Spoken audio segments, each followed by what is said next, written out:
ir interactiva la clase, si se animan los de siempre, si no, seguimos como estamos, ¿sí? Antes de arrancar con las clases, les hago el siguiente comentario. Tengo un montón de preguntas en el campus, las he ido contestando, muchas no tienen que ver con los temas que doy yo. Yo no tengo ningún problema en contestárselas, me quedaron algunas pendientes de hoy, pero también pueden preguntarle a los docentes que les dieron los temas, ¿sí? No hay problema, le pueden preguntar a cualquiera, me pueden seguir preguntando a mí, pero también le pueden preguntar al doctor Galdi o a la doctora Villegas, ¿sí? Por si les queda alguna duda de los temas puntuales, porque me han hecho consultas sobre sentencias y demás, ¿sí? Igual yo les voy a contestar a todos, pero para que a ustedes les quede más claro que la respuesta tiene que ver con el docente que se les da, también le pueden preguntar a ellos, ¿sí? ¿Alguna duda, alguna consulta relacionada con el tema de modos anormales de determinación del proceso? ¿No? ¿Nadie? Bueno, espero que les haya quedado claro, más que no se animen a preguntar. Vamos a arrancar hoy con un tema un poquito más extenso, todavía que los modos anormales de determinación del proceso, pero también más divertido, ¿sí? Vamos a ver la parte neurálgica del proceso, que es la prueba. Y acá, cuestiones a tener en cuenta para el parcial, que sé que es lo que más les interesa a ustedes. Una de las unidades que están analizando es la unidad de tipos de proceso, ¿sí? Que veo por las preguntas, no sé si ya lo abordaron en las clases, pero veo por las preguntas del campus que todavía no les queda muy claro la diferencia entre los procesos, las diferencias entre las sentencias. No recuerdo bien quién me hizo una pregunta hoy en el campus relacionada a la revisión de la sentencia, ¿sí? Si llega a estar en la clase, le pido que me la haga después porque me pareció que es muy interesante y porque quiero ver realmente qué abarca la pregunta. ¿Está? ¿Quién me hizo la pregunta en el campus de la sentencia? No saben qué feo que es hablarle a la pared. No, tengo una sola, dos cámaras activadas y nadie me contesta. No está. Bueno, sigo. Me hizo una pregunta sobre revisión alguien, no recuerdo, es alguien que me pregunta siempre, se me borró en este momento el nombre. Es una pregunta interesante, pero no sé si vieron, a ver, esto sí me van a poder contestar. Los que estuvieron en la clase plenaria, que esta semana va a ser el miércoles, después les voy a pasar el ID y la contraseña, los que estuvieron en la clase plenaria del doctor Vaso vieron recursos, ¿vieron cosa juzgada y rítea? La revisión de las cosas juzgadas y rítea. Capaz que les estoy diciendo un chino, ¿no? Bien. No, entonces, hola, ¿se escucha? No lo vi. ¿se escucha? No lo vimos. La revisión de cosa juzgada lo vimos con Verde y vimos la revisión de cosa juzgada. Vimos un caso en especial que era de una escribana contra un empleado sobre revisión de cosa juzgada. Ahora recurso de revisión de cosa juzgada. ¿Puede ser? ¿Para qué lo busco? Lo tengo. Acción de revisión de cosas juzgadas, se llamaba. Eso.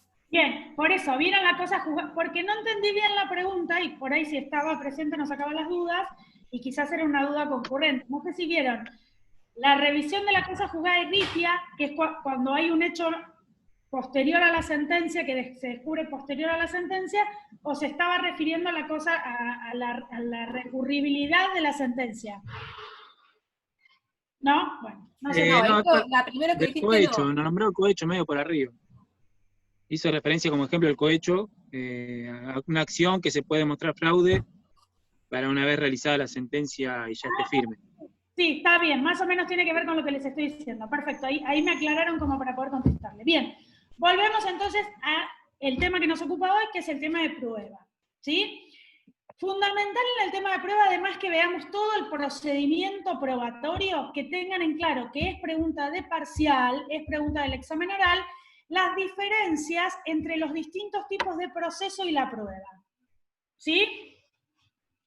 Nosotros vamos a basarnos en un principio dentro de lo que es el sistema civil y comercial, que quien invoca un hecho debe probarlo, ¿sí?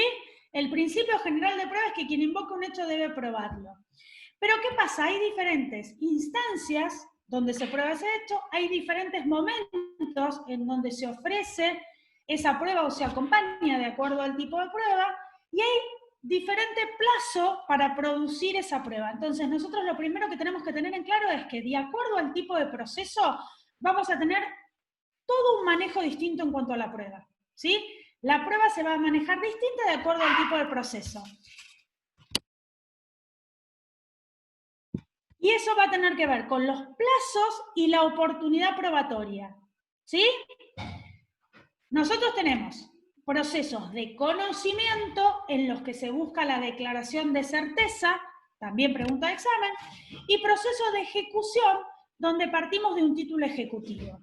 Una de las preguntas que me hicieron en el campus y que viene bien aclararla es el tema de la diferencia con el efecto de la sentencia en el caso de la sentencia en el título ejecutivo.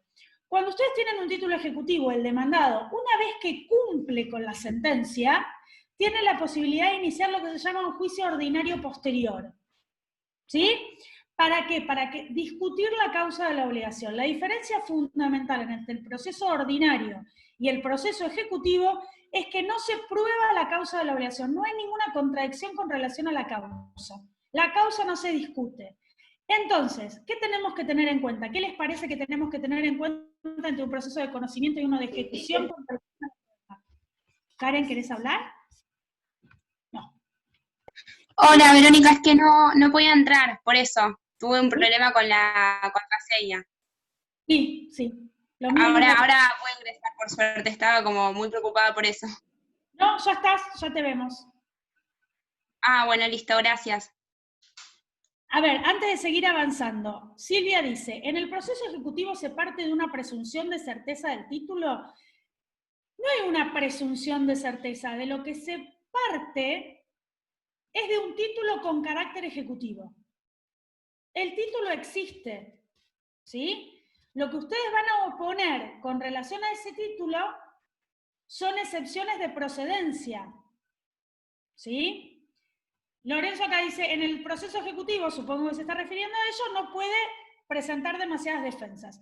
Una cosa son las defensas y otra cosa son las pruebas. ¿Sí? Yo voy a probar todos aquellos hechos controvertidos y conducentes que hacen a la relación de la causa. Pero supongamos, en un proceso de conocimiento, yo tengo lo que se llama amplitud probatoria. ¿Sí? Tengo mayor capacidad y mayor posibilidad de probar que lo que tengo en un proceso ejecutivo. Y justamente por esto que dice Lorenzo, ¿por qué? Porque lo que yo voy a poder ejercer como defensa en uno u otro va a ser más restringido. ¿Sí? Cuestiones técnicas que tenemos que incorporar para el parcial. Yo en un proceso de conocimiento contesto la demanda. En un proceso de ejecución opongo excepciones. Si ustedes dicen, yo cuando contesté la demanda en el proceso ejecutivo, quiere decir que no entendieron nada. ¿Sí? Puede ser que sea una falla de redacción, sí, pero en el oral ustedes van a tener que salir a defender eso que sostienen. En el proceso ejecutivo no hay contestación de demanda. En el proceso ejecutivo hay oposición de excepciones. ¿Sí? Es importante que lo tengamos en cuenta. Y eso nos va a diferenciar de la prueba. ¿Qué cuestiones importantes? Nosotros vamos a ver hoy un pantallazo general y a partir de la clase que viene vamos a ver cuestiones puntuales relacionadas a la prueba. Primera cuestión a tener en cuenta. Contestada la demanda, o en su defecto opuesta a las excepciones, ya sea en el proceso de conocimiento o en el proceso ejecutivo, yo voy a tener que ver la existencia de hechos controvertidos y conducentes que hagan a la resolución de la causa.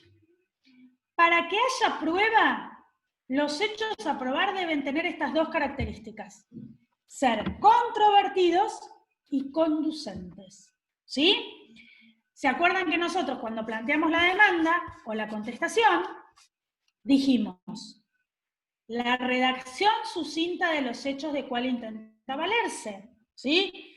Tanto uno como otro tiene que decir cuáles son los hechos que hacen a la demanda, a la contestación o en su defecto a la oposición de excepciones. ¿Sí? Para que exista etapa probatoria, tenemos que tener hechos controvertidos y conducentes. ¿Sí? Nosotros tenemos, ¿se acuerdan que hicimos una histórica relacionada con el proceso? Inicio de demanda, contestación, reconvención. rebeldía si el demandado no se presentaba a contestar la demanda. En el caso de que haya reconvención, traslado a la actora para que conteste la reconvención. En el caso de que no haya reconvención, solo se le iba a dar traslado de la prueba documental, ¿sí? Y una vez que se termina con toda esa etapa del proceso, nosotros nos tenemos que parar y ver si hay, con la contestación de la demanda, con la demanda y la contestación, o con la demanda y la oposición de excepciones, hechos controvertidos y conducentes que hagan a la resolución del conflicto. ¿Qué quiere decir esto? La actora dice una cosa, la demandada dice otra. Ahora, lo que pone en oposición la demandada con relación a lo planteado por la actora, ¿es un hecho controvertido y conducente? Esto es fundamental porque es materia de pregunta de examen. ¿Cuáles son los hechos que nosotros vamos a probar? Fíjense que siempre estamos hablando de hecho y después vamos a ver por qué. Los hechos controvertidos, ¿sí? Esos son fáciles de definir, porque son los hechos en los que las partes no se ponen de acuerdo. Los hechos conducentes son aquellos que me van a servir para resolver la cuestión. Pero cuidado, ¿sí? Porque suelen equivocarse en esto. Para probar un hecho, tiene que reunir las dos características. Para que un hecho sea susceptible de prueba, tiene que reunir las dos características. Ser controvertido y ser conducente para la relación de la causa. La resolución, perdón. ¿Qué quiere decir esto? Supongamos que estamos en un proceso de conocimiento ordinario relacionado con un accidente de tránsito. La actora dice que el día 3 de febrero del 2020 se encontraba circulando por la avenida Independencia y en la intersección de la calle San Lorenzo es embestida por un vehículo color azul manejado por el señor Juan Pérez, quien se conducía a alta velocidad. ¿Sí? Cuando Juan Pérez contesta la demanda, Juan Pérez dice que venía transitando por la calle San Lorenzo y en la intersección con la avenida Independencia embiste a un automotor porque el automotor no ve que el semáforo estaba en rojo. ¿Sí? Fíjense que tenemos dos situaciones. Una, el actor que dice que Juan Pérez venía a alta velocidad, y otra que dice que el actor, Juan Pérez, pasó un semáforo en rojo. ¿Sí? Van a ser hechos en los que las partes no coincidan y van a ser resolutorios para la causa. ¿Por qué? Porque de acuerdo a quién tenga la culpa, vamos a ver quién tiene que responder. Ahora, supongamos que en el mismo siniestro, el actor dice que un día nublado transitaba por la avenida Independencia y en la intersección de la calle San Lorenzo es embestido por un auto conducido a alta velocidad. El demandado contesta la demanda y dice que el día 2 de febrero embistió a un auto que transitaba por la avenida Independencia mientras llovía copiosamente. ¿A ustedes les parece que la contradicción en el hecho del clima, en este caso, pueden resultar resolutorios para la causa? ¿Pueden ser importantes para la causa? A ver, ¿quién se anima a contestarme? Lorenzo, ¿ese sí es definitorio?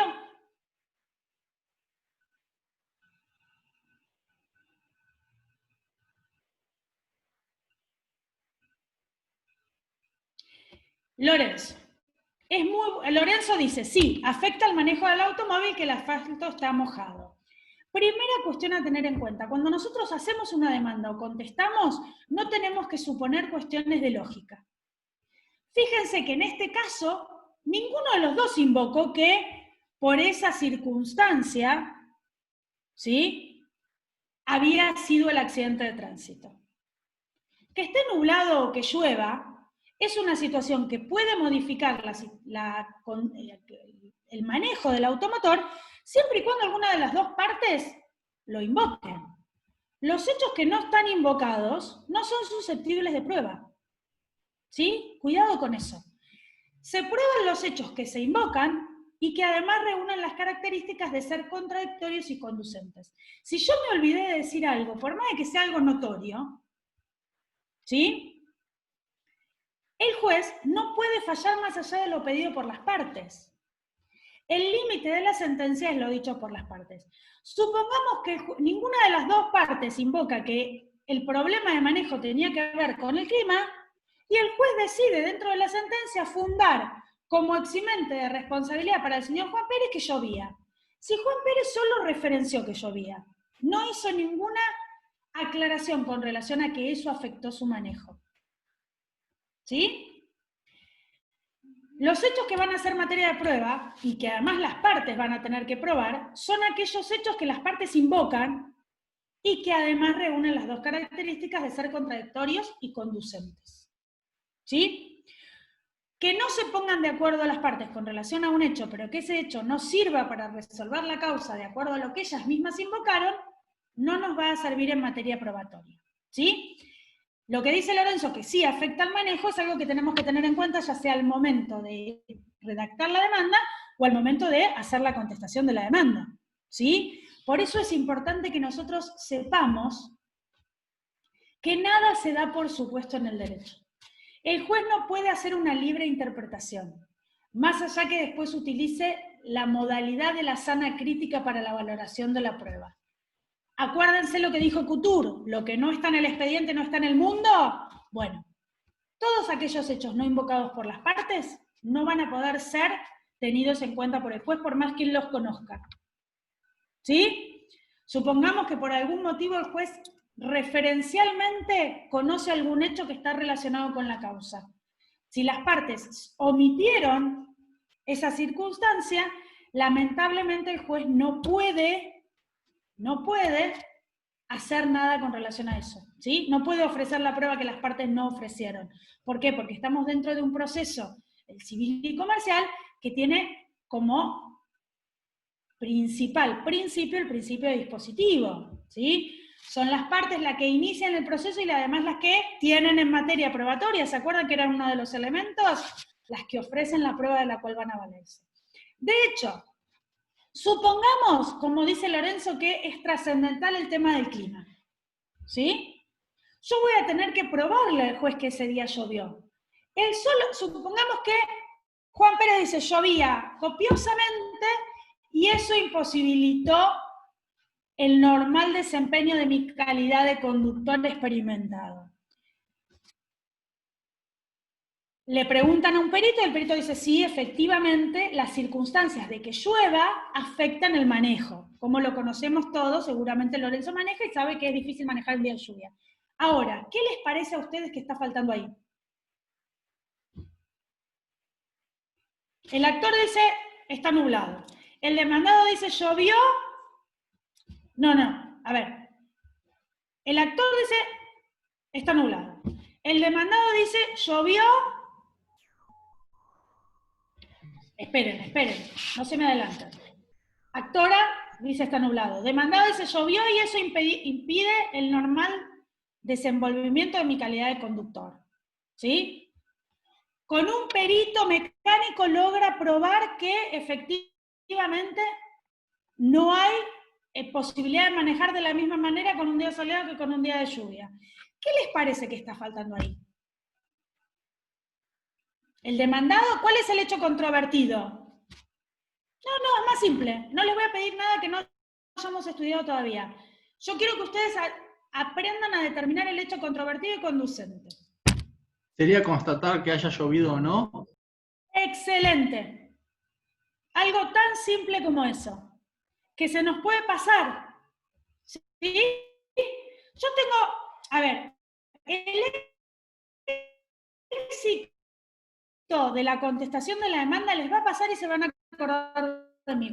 Cuando les llega la contraria y dicen, no tengo argumento, no la puedo contestar, está bárbara. Entonces yo me tengo que poner a analizar qué cuestiones voy a tener que probar con relación a lo que yo conteste y a lo que la demandada manifestó. ¿Por qué? Porque la actora va a tener que lograr probar los hechos que ella invocó y la demandada va a tener que lograr o contrarrestar esos hechos, si considera que puede decir que son de manera diferente, o probar los que ella misma invocó. ¿Sí? La pericial del auto va a servir para ver si está roto, quién invistió, quién no invistió, pero si llueve o no llueve, vamos a ver qué medio probatorio utilizamos. Pero lo que era controvertido ahí era el clima, ¿sí? Uno decía que estaba nublado, el otro decía que llovía. Era conducente. ¿Por qué logro determinar que era conducente en el segundo ejemplo que les doy? Porque el perito me dijo que la lluvia imposibilitaba el normal desenvolvimiento del manejo del conductor. Genial. Supongamos que tenemos todo eso aprobado, pero hay algo fundamental, no probamos si llovió. Algo tan simple como probar si llovió. ¿Sí? Ah, bueno, ¿cómo se prueba? Esperemos. Lo importante ahora es que podamos determinar cuáles son los hechos controvertidos y conducentes. ¿Sí? Pero fíjense, otra pregunta que suele ser de examen es que yo siempre estoy hablando de hechos. ¿Por qué? Porque tenemos que saber algo fundamental. Lo que se prueban son los hechos. El derecho no se prueba. ¿Por qué? Porque el juez está obligado a conocer el derecho. ¿Sí? Se prueban los hechos controvertidos y conducentes, no se prueba el derecho. Con una única excepción. El juez no está obligado a conocer el derecho internacional, ¿sí? No está obligado a conocer el derecho internacional que no sea materia de tratados internacionales refrendados por nuestra Constitución Nacional o por nuestro país, no con rango constitucional, pero sino refrendados por el país, ¿sí? Entonces el juez no está obligado a conocer el derecho internacional que no sea de aplicación obligatoria a nuestro país. Y ustedes dicen, bueno, ¿cómo haría eso? Supongamos que tenemos clientes que van a hacer la división de la sociedad conyugal a partir de un matrimonio celebrado en Alemania y con bienes en Alemania. El juez competente, dado que su último domicilio es la Argentina, es el juez civil y comercial del lugar donde tengan, el juez de familia del lugar donde tengan domicilio, ¿sí? Pero vamos a tener que acompañarle al juez las normas relacionadas a la división de la sociedad conyugal en Alemania, dado que celebrado el matrimonio, un país que deben prevalecer son las del país extranjero, ¿sí? Y ese derecho lo vamos a tener que probar. Entonces, en principio, de probarle la existencia al juez. Si, por ejemplo, ustedes dicen, de acuerdo a lo dispuesto por el Código Civil y Comercial, no tienen que llevarle al juez una copia del Código Civil y Comercial. Ni siquiera tienen que transcribir los artículos, eso se hace por una formalidad de redacción, ¿sí? Entonces, ¿qué se prueban? Los hechos. ¿Qué hechos se prueban? Los hechos controvertidos y conducentes. Les recalco esto porque lo preguntamos en el parcial. ¿El derecho se prueba? En principio no. Esa es la respuesta correcta. ¿Sí? En principio no, porque lo que se prueba es el derecho internacional que el juez no está obligado a conocer. ¿Y qué otra diferencia nos marca esto y que tenemos que tener en cuenta? Si los que se prueban son los hechos, si las partes están de acuerdo en los hechos, pero no están de acuerdo en el derecho, no va a haber apertura de causa prueba. Es una etapa que vamos a obviar. ¿Qué vamos a tener? La declaración de puro derecho. ¿Cuándo vamos a declarar la causa de puro derecho? Es decir, el juez se va a tener que referir a la aplicación del derecho invocado por cada una de las partes cuando no haya hechos controvertidos ni conducentes, sino que lo que esté en materia de discusión es el derecho que se aplicó a la relación jurídica controvertida. ¿Sí? ¿A alguien se le ocurre algún ejemplo?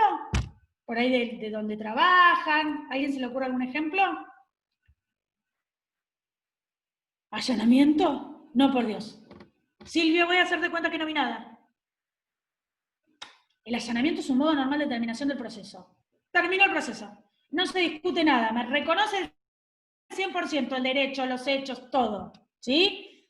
En la declaración de puro derecho no hay una finalización de la causa. Simplemente vamos a decir, la etapa del medio del proceso, que es la prueba, no va a estar, porque no tengo nada que probar. El juez tiene que conocer el derecho. Entonces va a decir qué derecho aplico de acuerdo a lo que él considera. ¿Sí? Vamos a ver algo muy simple para que ustedes la nulidad de una cláusula contractual. Sí, puede ser, en la nulidad de una cláusula contractual, pero a ver, en la nulidad de una cláusula contractual puede haber vicios de conocimiento en la firma, ¿sí?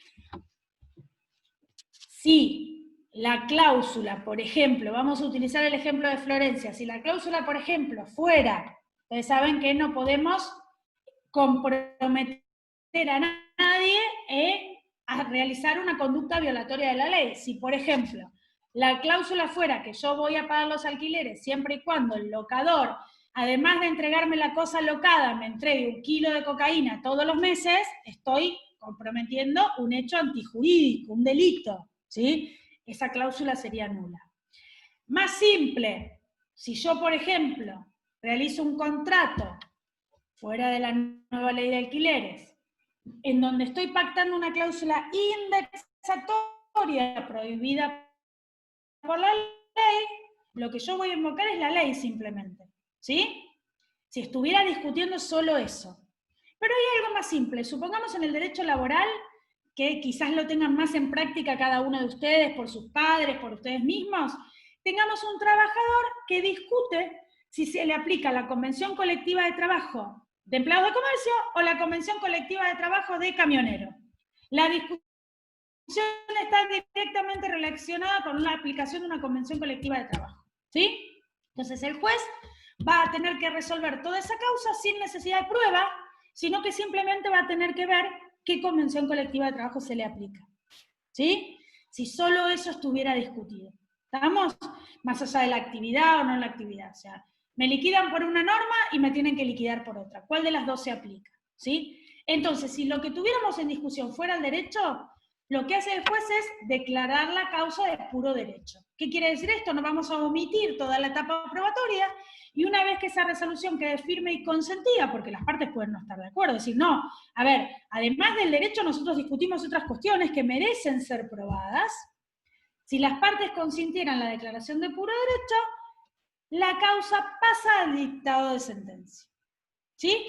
Si no, ante la existencia de hechos controvertidos y conducentes, lo que vamos a seguir en el proceso es la apertura de la causa a prueba, ¿sí? El derecho no se prueba, el derecho se invoca, el derecho es obligatorio para el juez conocerlo, salvo que sea derecho internacional.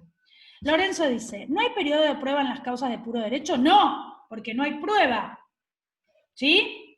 En la causa de puro derecho, una vez que la resolución del juez, a pedido de la parte, considera que la causa es de puro derecho, no hay prueba, no hay etapa probatoria, porque justamente el derecho debe ser conocido por las partes. Si la contradicción fuera sobre el derecho internacional, se va a abrir la causa prueba y vamos a tener que pedir los exhortos al país donde tengamos que probar la regulación y demás, ¿sí? Entonces habría una etapa probatoria. Si yo tengo que probar el derecho, tengo que valerme de los instrumentos necesarios para probar el derecho. Entonces hay una etapa de prueba. La declaración de puro derecho que el juez tiene